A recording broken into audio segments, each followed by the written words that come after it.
저희가 지금 빌립보서 1장 마지막을 보는데요.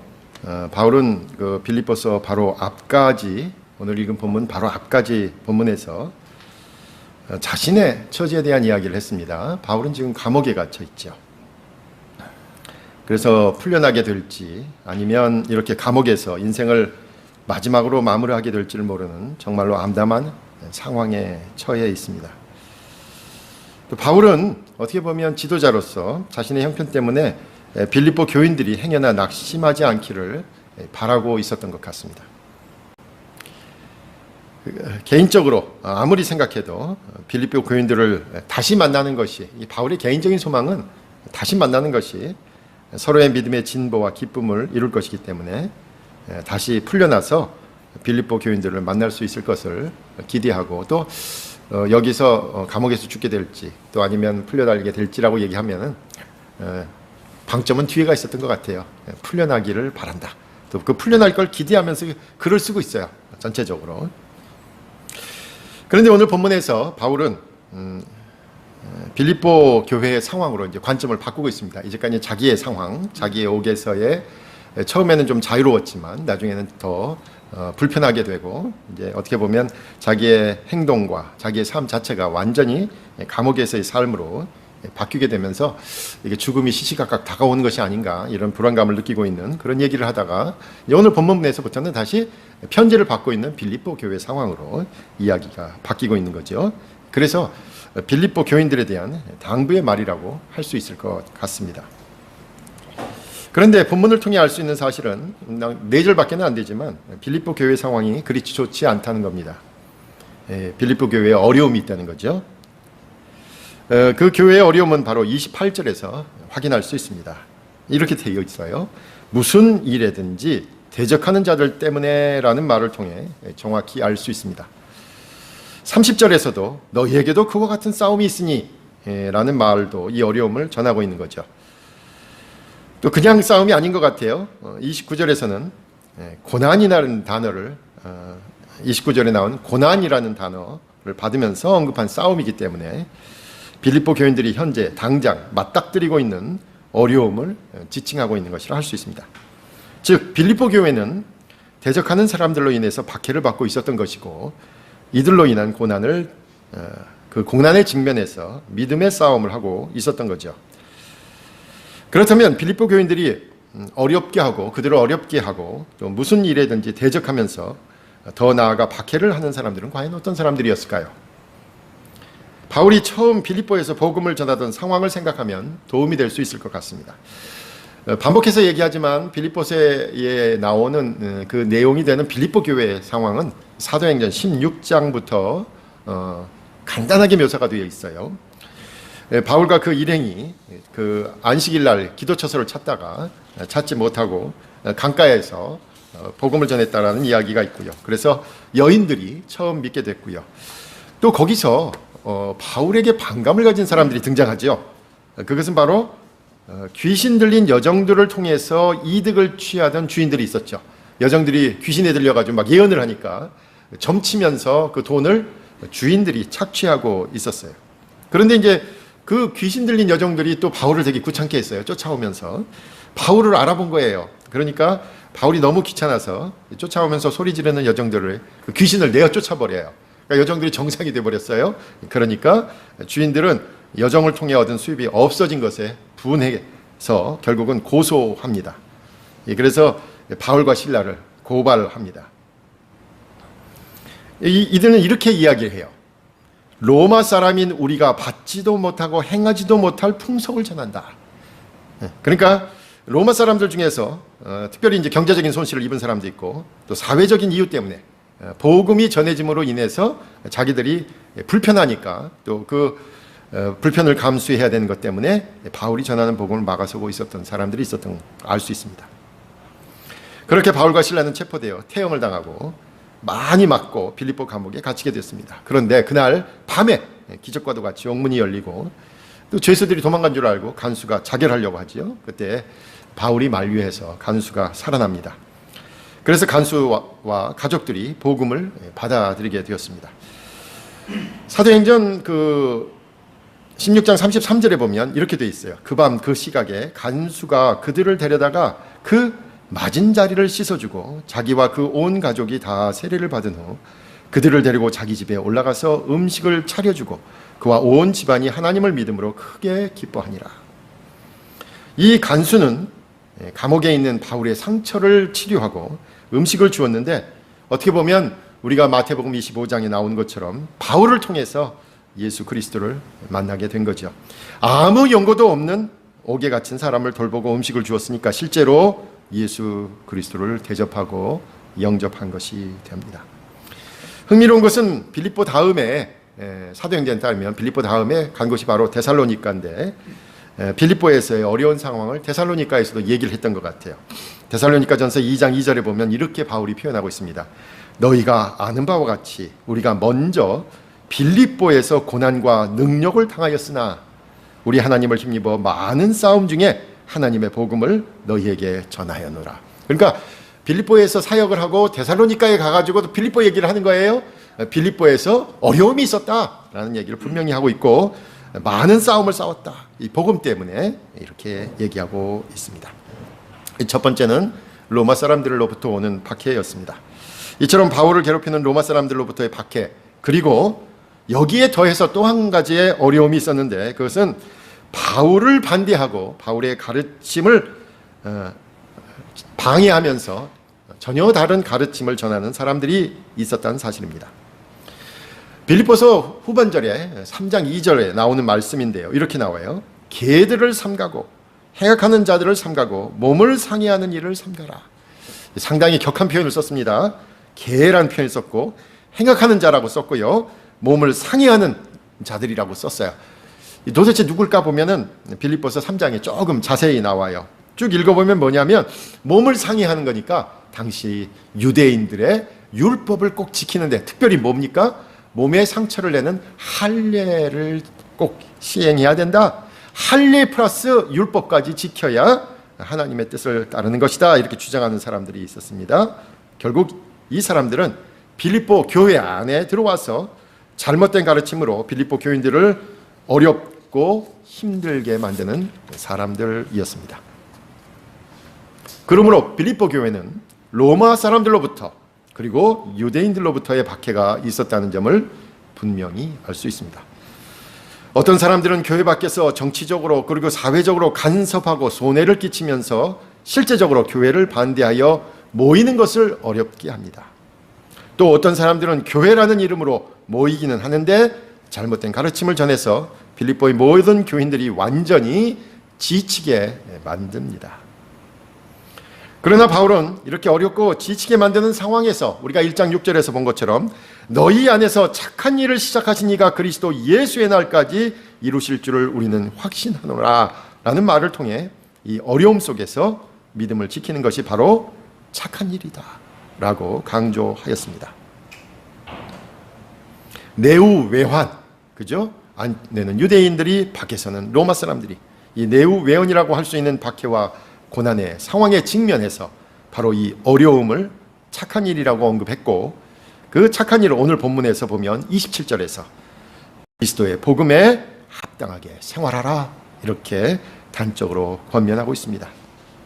그리스도의 복음에 합당하게 생활하라는 말에서 이 합당하게 생활하라라는 의미는 그 나라의 시민으로서 삶을 살라, 그 나라의 시민으로서의 삶을 살라. 그래서 어원을 보면 바로 이 폴리스라는 단어와 관련이 깊은 단어예요. 다시 말해 그리스도의 복음을 통해 새롭게 얻게 된 하나님 나라의 시민으로 살라라는 겁니다. 바울은 여기서 빌립보라는 지정학적 위치를 생각하면서 이중적으로 그 뜻을 사용하고 있어요. 우리가 빌립보 그러면 이거는 지금 현재 그리스 땅에 속해 있지만 분명히 지리적으로 그리스 땅에 가깝고 그리스의 북부에 해당하는 지역인데 로마가 점령을 했어. 로마의 첫 번째, 어떻게 보면 가장 교두보적인 로마의 식민지다 이렇게 말씀드렸어요. 빌립보를 생각해봐라. 그렇죠? 로마의 식민지 아니냐? 바로 그와 같은 원리로, 바로 빌립보가 로마의 식민지인 것과 같이 이제 바로 그런 원리로 그리스도인들은 하나님 나라의 백성으로서 이 땅에서는 식민지에 살듯이, 즉 타향에서 살듯이, 다시 말해 해외에 나가 살듯이 살라라는 겁니다. 이 빌립보서는 전체적으로 그리스도인들은 하늘에 속한 사람들임을 강조하고 있습니다. 뒤에 3장 20절에 분명히 이런 표현이 나와요. 그러나 우리의 시민권은 하늘에 있는지라 거기로부터 구원하는 자 곧 주 예수 그리스도를 기다리려니 라는 말씀에서 분명히 알 수 있습니다. 그렇다면 그리스도의 복음에 합당하게 생활하라는 말씀은 어렵고 그리고 지치게 만드는 상황에서 하늘의 시민으로서 예수 그리스도를 기다리는 마음으로 삶을 살아내라는 것입니다. 빌립보의 로마 사람들은 그래서 이 하늘의 시민으로 사는 사람들을 향해서 사도행전에도 그렇게 얘기했죠. 로마 사람인 우리가 받지도 못하고 행할지도 못할 풍속을 전한다라고 했던 거예요. 그러므로 세상 사람들의 대처법이 아니라 그 이상의 기준과 잣대와 표준을 가지고 살아내라는 것입니다. 물론 겉으로 드러나는 일상적인 생활은 세상의 다른 어떤 사람들과 다를 것이 없을 것이지만 적어도 그가 기대하는 것, 그리고 그의 마음, 그리고 그의 행동만은 달라야 합니다. 모름지기 신앙인이라면 어려움에 닥쳐서 하나님의 선하심을 믿으면서 하나님의 그 무한히 넓은 마음으로 베풀면서 그리고 하나님의 능력을 기다리면서 살아내야 하는 것입니다.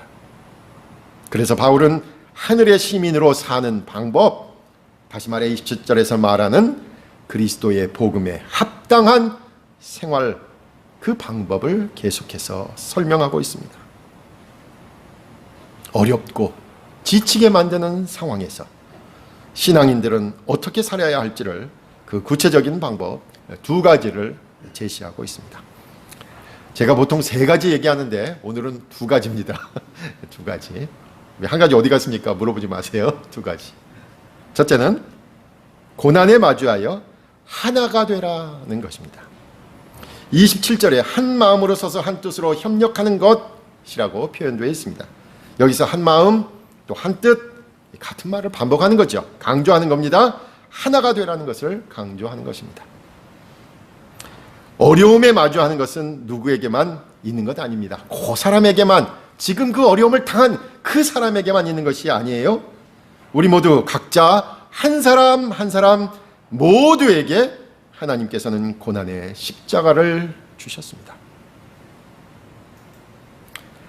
가장 우선은 건강으로, 또 자녀로, 그리고 사업으로, 그리고 인간관계로 인해 우리에게 힘든 일이 쉬지 않고 일어납니다. 이러한 문제는 우리가 살아가는 동안 예외 없이 계속 닥칠 것입니다. 누구에게나 일어나는 일입니다. 그렇게 누구나 일상적으로 일어나는 일이기 때문에 지금 그 어려움을 겪고 있는 바로 그 사람만의 문제가 아니라는 겁니다. 그래서 인간의 한계 상황처럼 마주하는 이 문제들에 대해서 우리 모두가 하나가 되는 것이 가능합니다. 지금 당장은 누군가에게 크게 부각된 문제이지만 조만간에 나에게도 닥칠 문제입니다. 지금은 그 가정이 힘들어하지만 다음은 바로 우리 가정이 힘들어할 겁니다. 그래서 우리 모두가 동일한 마음을 모은다는 것이 중요합니다. 같이 기도합니다. 좋은 일을 기대하도록 권면합니다. 그리고 선한 방법으로 대처하도록 지혜를 모을 수 있습니다. 이렇게 복음의 신앙은 협력하는 모습으로 나타납니다. 사실 복음의 신앙은 교회 공동체에 관한 어려움에서 더 분명하게 나타나지요. 지금 신앙의 공동체에 닥친 어려움은 바로 교회 무용론, 교회 폐기론일 것입니다. 교회는 현대 사회에 도무지 이익이 되지 않는다는 엄청난 도전에 직면해서 진지하게 이 사회가 앞으로 나아갈 모습을 우리의 모임 안에서 시작하고 그 열매를 내고 우리 사회가 나아갈 길을 제시할 수 있습니다. 교회를 통해서. 모름지기 사람은 이렇게 살아야 한다는 것을 보이는 것, 그것이 바로 교회의 존재 목적입니다. 이 사회에서는 정치적으로 경제적으로 따지느라고 그게 될까 안 될까 엄두조차 못 내는 그 공동체가 복음의 신앙으로 가능하다는 것을 보이는 겁니다. 외부로부터 아무리 강한 도전이 와도 교회는 성경에 나타난 모습을 간직하고 지킬 수 있도록 믿음과 행동에서 하나가 되어야 합니다. 그 꿈을 결코 포기하지 않는 데서 하나가 되어야 합니다. 교회는 성부 하나님, 성자 하나님, 성령 하나님, 이 삼위일체라는 교리 아닙니까? 근데 이 삼위일체의 교리를 깨닫기 위해서, 또 고백하기 위해서요, 니케아 공의회를 통해 또 칼게돈 공의회까지 무려 450년 동안 논쟁의 논쟁을 거듭해서 이렇게 결론을 얻은 것입니다. 그래서 그 과정과 그 결과를 통해 삼위일체라는 정통의 교리를 확인했습니다만, 또 그 과정에서 수많은 이단을 만들어낸 것도 사실입니다. 그런데 삼위일체의 원리는 사실 우리가 도저히 파악할 수 없는 하나님의 존재 방식에 대한 것이지요. 그래서 사실 이것은 교리적으로만 이해해야 할 것은 아니라는 겁니다. 우리를 구원하신 하나님께서도 모두가 함께 그 일을 하셨는데, 우리도 바로 그와 같이 하나가 되어 신앙생활, 특히 고난에 대응하라는 의미로 되새겨야 할 것입니다. 그래서 목사님들의 축도에 형식을 대체 그 내용을 제공하는 게 바로 고린도후서 13장 13절이거든요.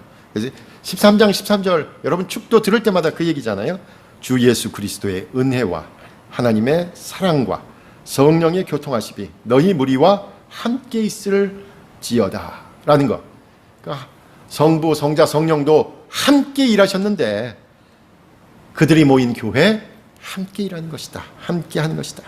에베소서 4장 3절에서도 이렇게 권면합니다. 평안에 매는 줄로 성령이 하나 되게 하신 것을 힘써 지켜라. 성령의 충만함은 하나가 되는 모습으로 나타납니다. 특히 잘 나갈 때, 좋을 때, 인정받을 때가 아니라 어려움에 직면해서 하나라는 사실을 깨닫고 하나라는 사실을 인정하고 함께 이겨내는 모습에서 우리가 성령의 인도하심 가운데 있음을 분명히 드러내게 되는 것입니다. 두 번째는 고난에 직면해서 용기를 지니라는 것입니다. 첫 번째는 하나가 되라. 두 번째는 용기입니다. 두려워하지 말라는 표현으로 되어 있습니다. 28절이 이렇게 되어 있죠. 무슨 일이든지 대적하는 자들 때문에 두려워하지 아니하는 이 일을 듣고자 함이라. 바울이 하나 되어 있구나. 두려워하지 않는구나. 다시 용기를 내는구나. 이 두 가지 사실을 듣고 싶다라는 거예요. 그러면 뒤집어서 생각해 볼 수 있겠죠. 실제로는 두려워할 수밖에 없는 일이 일어난다는 건 아니겠습니까? 실제로 두려워하는 일, 두려워할 대상들 보니까 무슨 일이든지 대적하는 자들 이렇게 나와 있습니다. 처음에 말씀드린 것처럼 교회에 닥치는 어려움과 고난이 있습니다. 교회 밖에서 그리고 교회 안에서 기독교 신앙이 없는 자들을 통해서 그리고 기독교 신앙이 있다고 하는 자들을 통해서 그렇게 일어나는 일들로 두려워할 일들이 도처에 있다는 것입니다. 밖으로부터의 도전은 신앙생활을 어렵게 만듭니다. 그리고 안으로부터의 도전은 신앙생활을 지치게 만듭니다. 그런데 바울은 교회 밖과 교회 안에서 일어나는 일들에 두려워하지 말 것을 권면하고 있습니다. 먼저 교회 밖에서 신앙생활을 못하게 하는 세속적인 욕심과 평가에 대해서 두려워하지 말라라고 강권합니다. 특히 교회 밖에서 세속적인 가치관으로 그리스도의 복음을 막아서는 이들을 향해서 용기를 내라 하는 것입니다. 세상 거의 모든 사람들이 이 세속적인 가치관을 따르고 숭배하면서 이 길밖에 없다고 행동하는 그 모습에 절대로 기죽지 말라는 것이요. 바로 그 세상을 이기신 분이 예수 그리스도이시기 때문입니다. 그리스도에 대한 믿음이 있다면 그 그리스도를 믿고 묵상하면서 용기를 낼 수 있습니다. 또한 교회 안에서 교인이라고 하면서 그리스도와 교회를 들먹이며 자신의 야망과 자신의 영광을 위해 동분서주하는 자들을 두려워하지 말라는 것입니다. 사실 그리스도인이라고 하면서 온갖 욕심은 다 부리고 온갖 일을 다 버리고 온갖 일을 아전인수적으로 기본법을 만들어버리는 사람들이 실제로 있습니다. 그리고 온갖 해괴망측한 이론을 들먹이면서 신앙에 대해서 관심을 갖고 있는 사람들을 실족하게 만드는 사람들이 있습니다. 정말로 순진한 사람들이 예수 그리스도에게로 향하는 길을 막아서는 사람들 있습니다. 그래서 정말로 외면하고 싶고 상대하고 싶지도 않고 어쩔 때는 손가락을 들어서 적 그리스도라고 말하고 싶은 바로 그 사람들을 대면해서 용기를 내라는 것입니다. 이렇게 용기를 내야 할 이유가 본문에 분명하게 나타납니다. 특히 28절 중반에 이렇게 말하지요. 이것이 그들에게는 멸망의 증거요 너희에게는 구원의 증거니. 여기서 이것은 이란 말은 사실은 두 가지를 가리켜요. 앞에서 얘기한 하나가 되는 것, 또 하나는 용기를 내는 것, 두려워하지 않는 것. 하나가 되는 것과 두려워하지 않는 것, 이것은 이라고 얘기한 거예요. 우리가 하나가 되고 우리가 용기를 내면 이것이 증거가 된다는 거예요. 어떤 증거요? 하나님의 심판의 내용의 증거가 된다라는 겁니다. 하나님의 심판이 우리의 하나됨과 우리의 용기에 의해서 결정된다라는 거죠. 우리 앞에서 일어나는 어려움과 고난에 대해서 하나가 되어 용기를 낸다면 하나님의 시간에 하나님에 의해서 하나님의 구원이 있다는 분명한 약속입니다. 그런데 만약 우리가 고난을 일으키는 것들에 대해서 하나가 되어 용기를 낸다면 또 거꾸로 그것을 일으키는 자들에 대해서는 멸망을 선언하는 것이다. 이게 똑같은 하나의 현상을 보면서 하나됨과 또 용기를 내는 것을 보면 어려움을 이기는 사람들에게는 그것이 구원의 징표이지만 어려움을 일으키는 조건과 그 사람들에 대해서는 멸망의 증거가 된다라는 것이죠. 다시 말해 똑같은 지금의 하나됨과 용기가 우리에게는 구원의 징표이지만 악하고 비열하고 냉정한 일을 일으키는 이들에게는 멸망의 증거가 된다라는 것입니다. 하나님의 구원은 지금은 아닌 것 같죠. 지금은 어려움과 고난을 당하는 이들이 한없이 끝없이 매번 치는 것 같지만 최종적인 하나님의 때에 그 차이가 분명하다는 것입니다. 하나는 구원이고 하나는 멸망입니다. 그래서 우리의 목표는 미래를 향해 있습니다. 지금 당장은 어려움과 고난이 있지만 궁극적으로 구원하시는 하나님의 약속이 우리에게 있습니다. 하나님의 말씀에 순종하여 신앙을 지키고자 하는 우리의 간절한 마음을 송두리치에 휘어감는 온갖 어려움과 고난에 대해서 우리에게는 최종적인 승리가 있습니다. 이번 주 중에 우리 최종국 장로님 시작하신 우리 같이 매일 성경 읽기, 특별히 레티 카우만 여사 선교사님이 쓴 글을 가지고 하고 있습니다. 원래 본명은 엘리자베스 카우만이에요. 그래서 엘리자베스의 애칭이 바로 레티죠. 레티.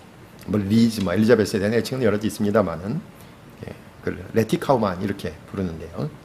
원래 시카고에서 전신 기사, 그러니까 전신 기사니까 당시에는 이 전부를 치는 기사였습니다. 그러니까 전신 기사가 그 당시에는 기차하고 선로가 같이 놓였어요. 기차가 놓이는데 바로 이제 전기줄이 가면서 사실은 그래서 기차 사업과 이 전신 사업이 같이 병행이 됐는데 거기서 전신 기사였습니다. 여러분 당시 전신 기사 그러면요 가장 앞서서 소식을 전하는 사람 아니겠습니까? 그래 지금의 SNS 뭐 이런 소셜 네트워크를 정말 잘 활용하는 그런 사람이었고요. 잘 나가는 사람이었죠. 그런데 바로 인도 선교사님의 간증을 들으면서 거기서 이 부부가 일어서서 자원을 한 거예요. 우리도 선교사로 나가겠습니다. 라고 해서 그 잘 나가던 직업 다 뒤로 하고 그래서 선교사로 일본에 왔습니다. 교단의 후원을 받은 것도 아니에요. 뻔듯한 장로교, 감리교, 침례교 그런 소속이 아니라 전 진짜 기도만 의존하는 신앙 선교를 떠나서 일본에 왔고, 우리가 잘 아는 동양 선교회 오리엔털 미셔너리 소사이어티라고 OMS를 세운 사람들입니다. 그런데 남편이었던 찰스 카우만이 1924년에 심장병으로 세상을 먼저 떠납니다. 포기하고 돌아올 수 있었겠죠. 근데 이 여인이 동양에 혼자 남아서 1960년까지 남편이 죽고 나서도 30년, 40년 가까이 일본과 한국과 중국을 오가면서 선교 사역을 진두지휘했습니다. 그러면서 쓴 묵상집이 바로 사막의 샘물.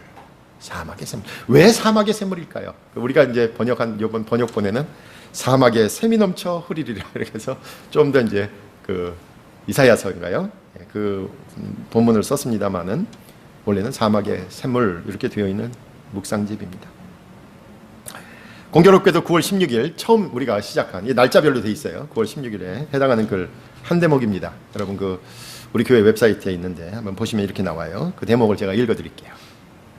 하나님의 종들은 인생의 숨겨진 부분, 삶의 이면이 주는 가치를 배워야 합니다.